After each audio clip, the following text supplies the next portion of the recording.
नमस्कार दोस्तों, स्वागत है आपका आज के लेक्चर में। इस लेक्चर में हम जानने वाले हैं भारतीय राष्ट्रपति की वीटो शक्तियों के बारे में। किसके बारे में? वीटो शक्तियों के बारे में इस लेक्चर में हम जानने वाले हैं। क्या होती है वीटो शक्तियां, कितने प्रकार की भारत की राष्ट्रपति के पास वीटो शक्तियां होती हैं और उन वीटो शक्तियों का प्रयोग किन किन परिस्थितियों में किया जा सकता है, किन परिस्थितियों में वीटो शक्तियों का प्रयोग नहीं किया जा सकता है। ठीक है, इन सब के बारे में इस लेक्चर में हम जानकारी हासिल करने वाले हैं।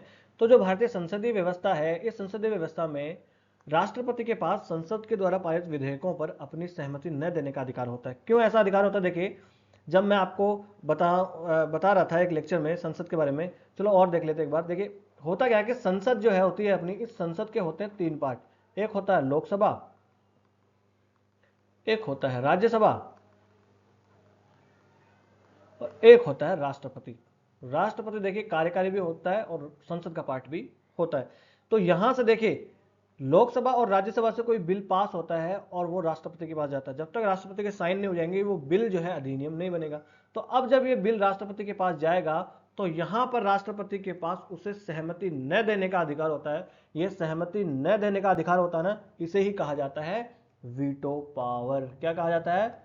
वीटो की शक्ति, इसे ही कहा जाता है। सहमति न देने के अधिकार को ही कहा जाता है। अगर कहीं इंट्रोड्यूस करना हो तो ऐसा करके आप कर सकते हैं, है ना। यहां पर जो है क्यों ये वीटो शक्ति दी गई है? ताकि विधायी शाखा पर एक नियंत्रण यहां पर रखा जा सके, है ना। और अगर कानून की कोई त्रुटि हो, कोई जल्दबाजी में कानून बनाया गया हो तो उसको जो है थोड़ा सा सही यहां पर किया जा सके, इसलिए ये राष्ट्रपति के पास वीटो शक्तियां होती है। राष्ट्रपति की वीटो शक्ति के बारे में अब हम डिटेल से जान लेते हैं। राष्ट्रपति देखिए, संसद से कोई भी अधिनियम पारित होगा, वो कोई बिल पारित होगा वो तभी, तो बिल को कहते हैं विधेयक। देखिए, विधेयक, जो नए बच्चे हैं उनको बता दो, विधेयक और अधिनियम इन दोनों में फर्क होता है। विधेयक क्या होता है? जो संसद में होता है, जब तक ये पारित नहीं हो जाता और राष्ट्रपति की सहमति नहीं मिल जाती तब तक ये विधेयक होता है। और इस विधेयक को जब सहमति मिल जाती है राष्ट्रपति की, तब ये क्या बन जाता है? अधिनियम बन जाता है। ठीक है ना। तो वो अधिनियम तभी बन पाता है जब राष्ट्रपति की उसे स्वीकृति मिल जाए। और राष्ट्रपति के पास जब ये बिल जाता है, कोई बिल राष्ट्रपति के पास जाएगा, तो राष्ट्रपति जी के पास में यहां पर अनुच्छेद 111, कौन सा याद रखना? अनुच्छेद 111 के तहत संविधान जो है राष्ट्रपति को शक्तियां देता है। और इन शक्तियों के तहत राष्ट्रपति के पास तीन ऑप्शन होते हैं। क्या ऑप्शन होता है? एक तो भैया सहमति दे दे, कि भाई सहमति दे दे। एक हो सकता है कि सहमति ना दे। सहमति दे देगा तो बिल जो है वो अधिनियम बन जाएगा। एक होता है कि सहमति नहीं देगा, तो सहमति जब नहीं देगा तो अधिनियम जो है वो समाप्त हो जाता है। और एक हो सकता है कि जो है वो राष्ट्रपति पुनर्विचार के लिए लौटा दे। किसके लिए लौटा दे? पुनर्विचार के लिए लौटा दे कि महाराज एक काम करो, संसद जी इसको एक बार दोबारा देखो, इसमें मुझे ये थोड़ी कमियां लग रही है, इसके ऊपर आप पुनर्विचार करो। तो तीन यहां पर ऑप्शन होते हैं राष्ट्रपति के पास में। ठीक है। और अगर पुनर्विचार करने के लिए जब देता है संसद को, तो संसद उसको दोबारा से पारित कर दे साधारण बहुमत से। किससे? आराम आराम से समझेंगे। साधारण बहुमत से अगर पारित कर दे तो फिर राष्ट्रपति को यहां पर अब अनुमति देना, सहमति देना बाध्यकारी हो जाएगा, चाहे वो संशोधन करके भेजे संसद या बिना किसी संशोधन के भेज दे तो भी, है ना। इस प्रकार राष्ट्रपति के पास वीटो की शक्ति होती है। ठीक है। अब वीटो शक्तियों के प्रकार हम देख लेते हैं। तो भारत के राष्ट्रपति के पास देखिए तीन प्रकार की वीटो होती है। पूरी दुनिया में चार प्रकार के वीटो होते हैं। पूरी दुनिया में कितने प्रकार के वीटो होते हैं? चार प्रकार के। एक होता है अत्यंतिक वीटो, एक होता है क्वालिफाइड वीटो, है ना, जिसे कहते हैं योग्य वीटो, एक होता है पॉकेट वीटो और एक होता है निलंबनकारी वीटो। कौन सा? निलंबनकारी वीटो। पूरी दुनिया के राष्ट्रपतियों के पास चार प्रकार के वीटो होते हैं। इनमें से देखिए भारत के राष्ट्रपति के पास कौन से हैं? तो इनमें से अत्यंतिक वीटो भारत के राष्ट्रपति के पास है, पॉकेट वीटो भारत के राष्ट्रपति के पास है और निलंबनकारी वीटो भारत के राष्ट्रपति के पास है। तो सर ये किसके पास है? योग्य वीटो किसके पास है? तो योग्य वीटो जो होता है, क्वालिफाइड वीटो, ये होता है यूएसए के प्रेसिडेंट के पास में। अपने प्रेसिडेंट के पास में ऐसा नहीं होता है। तो तीन प्रकार के वीटो अपने यहाँ होते हैं। अब इन वीटो के बारे में एक एक करके जानकारी हम हासिल कर लेते हैं। ठीक है। यहां पर सबसे पहले हम देखेंगे पूर्ण वीटो, या जिसे एब्सोल्यूट वीटो इंग्लिश में कहते हैं। कौन सा? इंग्लिश में भी जानते रहिए, एब्सोल्यूट वीटो। है ना। हिंदी मीडियम से है तो इंग्लिश से ऐतराज करने की कोई जरूरत नहीं है, भाषाओं से कोई ऐतराज कभी मत करिएगा, खासकर से यूपीएससी के सफर में। तो जो एब्सोल्यूट वीटो, पूर्ण वीटो या अत्यंतिक वीटो होता है, इसके बारे में पहले देख लेते हैं। अत्यंतिक वीटो कब होता है? देखिए, राष्ट्रपति, संसद ने, मान लीजिए कि कोई बिल पास किया, संसद ने ये बिल पास कर दिया और ये चला गया राष्ट्रपति के पास में। कहाँ चला गया? राष्ट्रपति के पास में। अब राष्ट्रपति जी ने यहाँ पर अपनी सहमति जो है वो सहमति सुरक्षित रख ली। क्या कर ली? अपनी सहमति यहाँ पर सुरक्षित रख ली। जिस प्रकार से सुप्रीम कोर्ट अपने फैसले सुरक्षित रख लेता ना, कि मैंने फैसला तो कर लिया है पर मैंने फैसला सुरक्षित रख लिया, मैं वो वाली डेट को सुनाऊंगा, ऐसा ही राष्ट्रपति अपनी सहमति, ये वर्ड सहमति भी इतना बल क्यों दे रहा हूं, सहमति सुरक्षित रखना, क्योंकि एक और वीटो होगा पॉकेट वीटो, उसमें और इसमें यही फर्क है। तो यहां पर क्या है? सहमति सुरक्षित रख लेता है राष्ट्रपति अपने पास, और जैसे ही राष्ट्रपति सहमति सुरक्षित रखेगा, विधेयक समाप्त हो जाएगा, है ना। क्योंकि राष्ट्रपति के पास कोई टाइम फ्रेम है ही नहीं जिस टाइम फ्रेम में राष्ट्रपति वापस जो है वो बिल को वापस करे, है ना, या बिल पर कोई निर्णय ले। तो यहां पर बिल जो है वो समाप्त हो जाता है और इस प्रकार से वो अधिनियम नहीं बन पाता है। किस प्रकार के मामलों में इस प्रकार के वीटो का इस्तेमाल किया जाता है? तो दो तरीके यहां पर हो सकते हैं। पहला तरीका तो होता है जब कोई निजी सदस्य होता है, निजी सदस्य जो है, प्राइवेट मेंबर, इंग्लिश में कहेंगे इसे प्राइवेट मेंबर। कोई प्राइवेट मेंबर अगर बिल लाता है संसद में, उसके ऊपर राष्ट्रपति ये लगा सकते हैं। अब आप कहोगे सर प्राइवेट मेंबर होता क्या, ये तो बता दो। देखो, ऐसा कोई भी संसद का सदस्य जो मंत्री नहीं है, जो मंत्री नहीं है, वह होता है निजी सदस्य, भले ही वो सत्ता पक्ष से हो। जैसे एग्जांपल मैं देता हूं, क्या राहुल गांधी जी प्राइवेट सदस्य हैं? तो बिल्कुल हैं, क्योंकि वो मंत्री नहीं है। फिर सत्ता पक्ष का नितिन गडकरी के बारे में देखते हैं। नितिन गडकरी जी क्या प्राइवेट मेंबर है? नहीं है, क्योंकि वो हाईवे मिनिस्टर हैं। फिर अगर हम आ जाएं, क्या हम देखें मनोज तिवारी, क्या ये प्राइवेट मेंबर है? बिल्कुल प्राइवेट मेंबर है। ये है भले ही बीजेपी से, परंतु ये जो है क्या है, ये जो है मंत्री नहीं है। इसलिए मैं आपको रियल वर्ल्ड के एग्जांपल से समझा रहा हूं ताकि आपको अच्छे समझ में आएगा। तो ये जो है यहाँ पर क्या होगा, ये यहाँ पर मंत्री नहीं है, इसलिए ये है प्राइवेट मेंबर। तो एक तो निजी सदस्यों का कोई बिल हो, उसके ऊपर लागू किया जा सकता है। और मान लीजिए कि बिल जो है वो पारित कर दिया गया है संसद के द्वारा, और बिल जो है अभी पेंडिंग है राष्ट्रपति के पास में, और मंत्रिमंडल ने, जिसने बिल पास करके भिजवाया था, वो मंत्रिमंडल ने त्यागपत्र दे दिया हो, और नई मंत्रिमंडल जो आ जाए वो राष्ट्रपति को कह दे कि इसके ऊपर सहमति नहीं देनी है, तब जो है राष्ट्रपति इस प्रकार के वीटो का इस्तेमाल कर सकता है। ठीक है, ऐसा वीटो का इस्तेमाल कभी इतिहास में किया गया? बिल्कुल किया गया। देखिए, सबसे पहले इस्तेमाल किया गया था 1954 में, 1954 में राष्ट्रपति हुआ करते थे डॉक्टर राजेंद्र प्रसाद। पेप्सू बिल हुआ करता था, PEPSU, Patiala and east Punjab state union हुआ करता था, वहां पर राष्ट्रपति शासन लागू था। और आपको पता ही है कि जब राष्ट्रपति शासन लागू होता है किसी राज्य में, तो वहां के कोई भी बिल पारित करना जो है किसका काम हो जाता है? संसद का काम हो जाता है। इसलिए ये बिल जो है संसद ला रही थी। पर जब संसद ने ये बिल पास करके राष्ट्रपति के पास भेजा, तब तक पेप्सू जो था, उस पेप्सू में राष्ट्रपति शासन हट चुका था। तो राजेंद्र प्रसाद जी जो है, इन्होंने बोला कि भाई जिस उद्देश्य से यह लाया गया था कि वहां पर राष्ट्रपति शासन था, इसलिए आप बिल पास कर रहे थे, अब वह उद्देश्य ही समाप्त हो गया, वो कंडीशन ही समाप्त होगी, इसलिए अब ये बिल जो है वहां के असेंबली को ही पास करने देना चाहिए। इसलिए राष्ट्रपति ने इस पर अत्यंतिक वीटो का इस्तेमाल किया था। देखिए, यह है हमारे स्वतंत्रता के संग्राम के उच्च आदर्श। ठीक है, फिर एक बार इस्तेमाल किया था, दूसरी बार 1991 में आर वेंकट रमन ने। कब किया था? आर वेंकट रमन साहब ने यहां पर इस्तेमाल किया था। किस पर इस्तेमाल किया था? तो संसद सदस्यों के वेतन भत्ते से रिलेटेड हुआ करता था। संसद सदस्यों के वेतन भत्ते से संबंधित, वेतन भत्ते से संबंधित एक बिल हुआ करता था, उसके ऊपर इन्होंने लगाया था। क्यों लगाया था? क्योंकि ये राष्ट्रपति की नजर में, राष्ट्रपति को यह मानना था कि ये बिल जो है ये मनी बिल है, धन विधेयक है, और धन विधेयक जो है वो राष्ट्रपति की पूर्व अनुमति के बाद ही संसद में लाया जा सकता है। तो राष्ट्रपति जी ने यह कहा कि मेरी नजर में ये बिल जो है वो धन विधेयक है, वित्त विधेयक, धन विधेयक की श्रेणी में आता है, और आपने मुझसे पूर्व अनुमति नहीं ली, इसलिए मैं इसके ऊपर इसका इस्तेमाल कर रहा हूं। तो अत्यंतिक वीटो का दो उदाहरण हमने देख लिया और अच्छे से समझ लिया।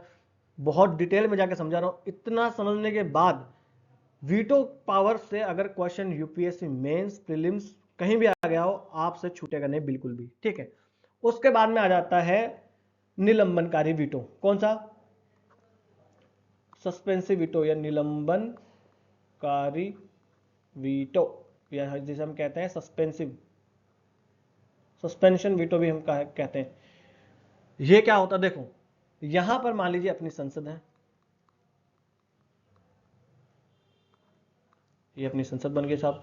संसद ने यहां पर राष्ट्रपति जी के पास में भेज दिया बिल। राष्ट्रपति जी जो है, राष्ट्रपति जी को लगा कि ये बिल जो है इसमें मुझे कुछ खामियां नजर आ रही है। संसद को बोला कि आप जो है इसमें संशोधन करो। क्या करो? संशोधन करो या इसके ऊपर पुनर्विचार करो। राष्ट्रपति जी ने भेज दिया संसद के बाद। संसद ने कहा, दो ऑप्शन हो सकता है। संसद क्या कह सकती है? संसद ये कह सकती है कि राष्ट्रपति जी आप हमें ज्ञान मत दो, हमें पता है कैसे बिल पास करना है, ये इसमें जो भी है वो ठीक है, आप तो बिल को पास करो। और साधारण बहुमत से, किससे? साधारण बहुमत से, साधारण बहुमत से पास करके राष्ट्रपति के पास भेज दे। अब राष्ट्रपति ये सहमति देने के लिए बाध्य हैं, ठीक है। फिर एक ऑप्शन संसद के पास हो सकता है कि संसद राष्ट्रपति के कहे अनुसार कुछ संशोधन कर दें और फिर साधारण बहुमत से पास करके भेज दें। तो अब भी राष्ट्रपति जी को यहां पर सहमति देना जरूरी है। तो यह होता है निलंबनकारी वीटो। अब इसे निलंबनकारी वीटो क्यों कहते हैं? देखो, निलंबनकारी वीटो इसलिए कहा जाता है कि राष्ट्रपति के वीटो को संसद साधारण बहुमत से निलंबित कर सकती है, सस्पेंड कर सकती है, इसलिए इसको कहा जाता है निलंबनकारी वीटो, है ना। ठीक है, देखो भारत के मामले में क्या है कि साधारण बहुमत से पास किया जाना चाहिए, मगर अगर देखा जाए तो ऐसा ही मामला अगर यूएसए में है तो वहां 2/3 बहुमत से पास करना होता है। ठीक है, अब देखो यहां पर राष्ट्रपति को हमेशा के लिए ऐसा नहीं था कि उसको बाध्य होगा ही सहमति देना। ऐसा किया गया था 42वें संविधान संशोधन के माध्यम से। 42वें संविधान संशोधन 1976 के माध्यम से, देखिए आपातकाल लगा हुआ था, तो यहां पर सरकार ने संशोधन करके लिख दिया कि राष्ट्रपति के समक्ष कोई भी मामला हम बिल जाएगा तो राष्ट्रपति को सहमति देना बाध्यकारी है। वो पुनर्विचार के लिए भी नहीं कह सकता। परंतु जब 44वें संविधान संशोधन 1978 के माध्यम से यहां पर बदलाव कर दिया गया, जब नई सरकार बनती है मोरारजी देसाई की अध्यक्षता में, तो इस संशोधन के माध्यम से कह दिया गया कि राष्ट्रपति एक बार, कितनी बार? एक बार पुनर्विचार के लिए कह सकते हैं और उसके बाद तो राष्ट्रपति को सहमति देना बाध्यकारी है ही है। ठीक है, ये ऐसा हो गया। हालांकि यहां पर एक चीज याद रखने वाली है कि राष्ट्रपति धन विधेयक के मामले में वीटो शक्ति का इस्तेमाल नहीं कर सकते, ये वाली निलंबनकारी वीटो शक्ति का इस्तेमाल नहीं कर सकते हैं। हालांकि देखना, जो अत्यंतिक वीटो हमने पढ़ा ना, उस अत्यंतिक वीटो का इस्तेमाल धन विधेयक पर किया जा सकता है। अगर कभी कंफ्यूज हो तो आप अच्छे इसमें कंफ्यूज रहते हैं, निलंबनकारी वीटो का इस्तेमाल नहीं किया जा सकता धन विधेयक पर, परंतु अत्यंतिक वीटो का इस्तेमाल किया जा सकता है धन विधेयक पर। आगे आ जाते हैं। तीसरे प्रकार का वीटो होता है pocket veto. Pocket veto, pocket क्या होती है? जेब होती है भाई। ठीक है, इसमें क्या होता है, फिर अपनी संसद बना लेते हैं। बड़ी छोटी सी संसद है साहब, ये अपनी संसद होगी।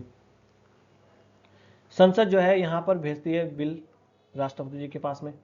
राष्ट्रपति जी कुछ नहीं करते हैं, और राष्ट्रपति जी क्या करते हैं, ये जो इनकी जेब दिख रही है, इस जेब में जो बिल आया उसको डाल के रख लेते हैं और भूल जाते हैं।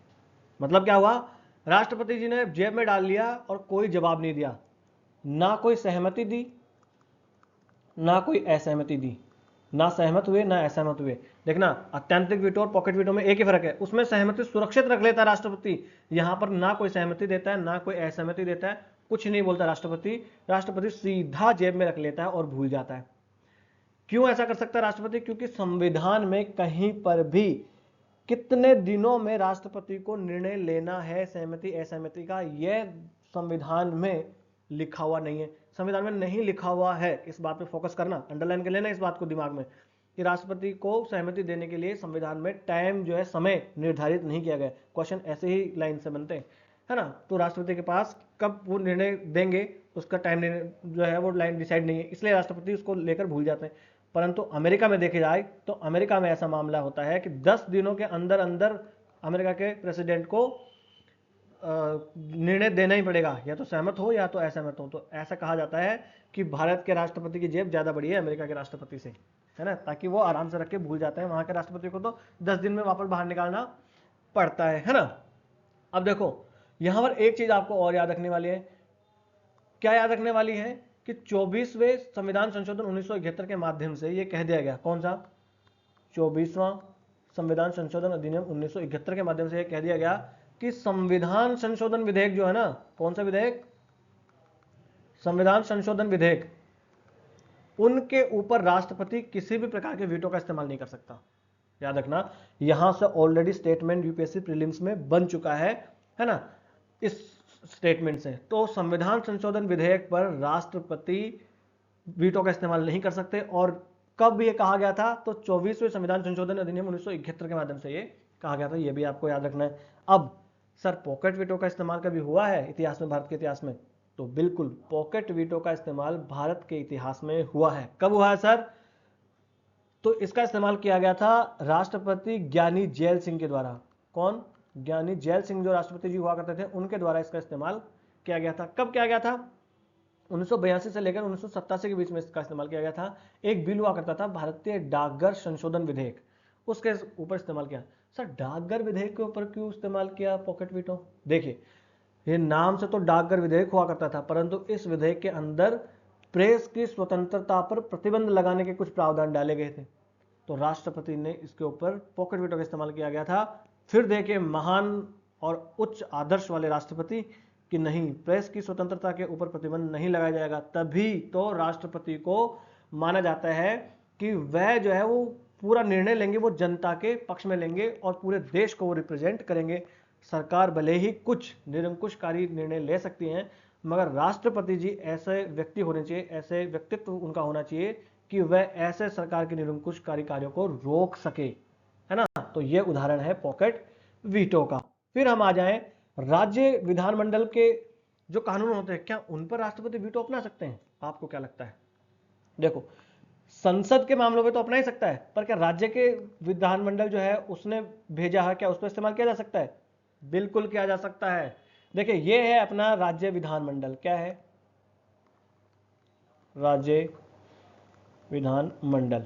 राज्य विधानमंडल जो है वो बिल पास करेगा, और बिल पास करके कहां पर भेजता है? बिल पास करके भेजता है गवर्नर के पास। किसके पास? राज्यपाल के पास भेजता है साहब। अब राज्यपाल के पास में अनुच्छेद होता है 200, अनुच्छेद 200। अनुच्छेद 200 में राज्यपाल के पास भी वैसी ही शक्तियां होती है वीटो पावर की, कि वो सहमति दे सकता है या असहमति रोक सकता है, न दे सकता है या पुनर्विचार के लिए लौटा सकता है। फिर या राज्यपाल के पास अनुच्छेद 200 में एक पावर और होती है कि वो क्या करेगा? राष्ट्रपति के लिए रिजर्व रख दे। क्या कर दे? राष्ट्रपति के लिए आरक्षित कर दे। माफ कीजिएगा, पेन में एक बार चेंज कर लूं। अब ये राज्यपाल क्या कर सकता है कि ये राष्ट्रपति जी को भेज सकता है। क्या कर सकता है? राष्ट्रपति को ये बिल भेज सकता है कि आप जो है वो राष्ट्रपति जी निर्णय लो। ऐसे कौन से मामले हैं जिन पर राष्ट्रपति को पुनर्विचार के, राष्ट्रपति के विचार के लिए सुरक्षित रखा जा सकता है? तो देखिए, अगर हो संविधान के मामलों के उल्लंघन से रिलेटेड या संघीय ढांचे के उल्लंघन से रिलेटेड कोई मामला होता है, अंतर्राज्यीय व्यापार वाणिज्य को चोट पहुंचाने वाला कोई मामला होता है, तब राष्ट्रपति के पास भेजा जाता है। अब देखो, अब यहां पर राष्ट्रपति के पास में होती है वही सारी शक्तियां। कौन सी शक्तियां हो सकती है? राष्ट्रपति देखते उस पर सहमति दे सकते हैं, राष्ट्रपति उससे असहमत हो सकते हैं, या राष्ट्रपति उसे पुनर्विचार के लिए लौटा सकते हैं। किसके लिए लौटा सकते हैं? पुनर्विचार के लिए लौटा सकते हैं। कि राष्ट्रपति क्या करेंगे? राज्यपाल को कहेंगे कि इसे पुनर्विचार के लिए आप लौटा दो वहां के विधानमंडल में। अब याद रखना, यह बिल वापस आ गया राज्य विधानमंडल के पास में, ठीक है। और राज्य विधानमंडल ने संशोधन के माध्यम से या कोई बिना संशोधन के माध्यम से साधारण बहुमत से, किससे? साधारण बहुमत से बिल पास कर दिया हो और वापस भेज दिया हो। कहां पर? वापस भेज दिया राज्यपाल के पास में, ठीक है साहब। अब राज्यपाल क्या करेंगे? अब जब राष्ट्रपति के लिए आरक्षित रख दिया है तो अब सारे निर्णय राष्ट्रपति ही लेंगे, राज्यपाल नहीं लेंगे। अब राज्यपाल क्या करेंगे? वापस राष्ट्रपति जी के पास वो बिल भेजेंगे, है ना। तो क्या अब राष्ट्रपति को यहां पर सहमति देना बाध्य है? देखो, संसद के बिल के मामले में राष्ट्रपति को अब बाध्यकारी होता था कि अब राष्ट्रपति जी उसके ऊपर सहमति देंगे ही देंगे। पर याद रखना, राज्य विधानमंडल के मामलों में राष्ट्रपति अभी भी बाध्य नहीं है। ये एक यहां पर अंतर है, थोड़ा सा ये याद रखना। ये मेन यहां पर एक हाईलाइट कर लेना इसको कि ये बाध्यकारी नहीं है। राष्ट्रपति अभी भी पुनर्विचार के लिए भेज सकते हैं, असहमत हो सकते हैं, सहमत हो सकते हैं। ये याद रखना यहां पर, ठीक है।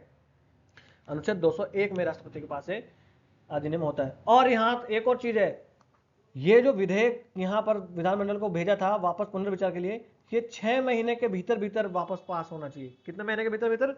6 महीने के भीतर भीतर वापस ये विधानमंडल को पारित करके भेजना होता है। तो ये टाइमलाइन भी यहाँ पर आप देख लेना, ठीक है। बस आगे चल लेते हैं, यहाँ पर आ जाते हैं फिर एक यहाँ पर आ जाती है, यदि विधेयक को सदन या सदनों द्वारा संशोधन के साथ या बिना संशोधन के पारित कर दिया जाता है तो राष्ट्रपति के लिए उस स्वीकृति के लिए प्रस्तुत किया जाता है, तो फिर वो बाध्यकारी नहीं है, अभी भी वो पॉकेट वगैरह वीटो का इस्तेमाल कर सकते हैं, है ना। तो इसका मतलब क्या हो गया कि जो राज्य विधानमंडल होता है, क्या राज्य विधानमंडल के पास में राष्ट्रपति की जो वीटो होता है उसको निरस्त करने का, निलंबन करने का कोई अधिकार, निलंबन करने का कोई भी अधिकार नहीं होता है। ये आपको याद रख लेना है ना। और सेम बात यहां भी है, राज्यपाल द्वारा जो भी विधेयक आरक्षित रखा जाता है राष्ट्रपति के पास में, उन विधेयकों पर भी राष्ट्रपति कितने महीने में, कितने समय में निर्णय लेंगे, इसकी टाइम फ्रेम भी, इसकी समय सीमा भी संविधान में नहीं बताई गई है। आपको ये वाली बात याद रखना है। याद रखना, धन विधेयक अगर हो, क्या अगर धन विधेयक हो, इस धन विधेयक का केस तो अलग से याद रख लेना, अगर धन विधेयक हो चाहे राज्य विधानमंडल का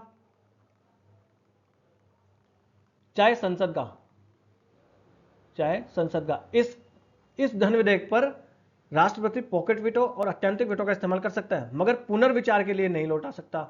चाहे वो संसद का हो या राज्य विधानमंडल का हो, पुनर्विचार के लिए नहीं लौटा सकता। ऐसा इसलिए माना जाता है क्योंकि जो धन विधेयक है वो धन विधेयक तो पहले ही राष्ट्रपति की पूर्व अनुमति के बाद ही रखा जाता है संसद के मामले में, और विधानमंडल के मामले में राज्यपाल के पूर्व अनुमति के बाद ही रखा जाता है। तो जब अनुमति पहले ही दे दी तो अब पुनर्विचार के लिए क्यों भेज रहे हो, है ना। पर वो फिर भी रोक सकते हैं वहां पर, ये वाली बात यहाँ पर आ जाती है। फिर निष्कर्ष के रूप में जो है भारतीय संसदीय लोकतंत्र की एक मूलभूत विशेषता है वीटो की शक्ति होना, और ये जो जल्दबाजी में कानून बनाए गए हैं या असंवैधानिक कानून जो है ऐसा बन जाए तो उनके खिलाफ जो है सुरक्षा प्रदान करता है ना। और ये राष्ट्रपति के कानूनी ढांचे की अखंडता को बनाए रखने के लिए भी जरूरी है, क्योंकि अगर ऐसा हुआ तो राष्ट्रपति सिर्फ रबर मोहर के जैसे काम बन के रह जाएंगे, रबर स्टाम्प के जैसे। तो ये वीटो की शक्तियां राष्ट्रपति के पास होती है, इसलिए वो रबर स्टैम्प मात्र नहीं रह जाता है। तो ये हमने देख लिया वीटो पावर राष्ट्रपति की। यहां से कोई भी क्वेश्चन अब आएगा तो आप टैकल कर लोगे। मैं कह रहा हूं प्रीलिम्स मेंस में अगर 250 शब्दों में पूछ ले तो भी आप लिख दोगे। बस आज का लेक्चर कर लेते हैं यही समाप्त। नमस्ते, धन्यवाद।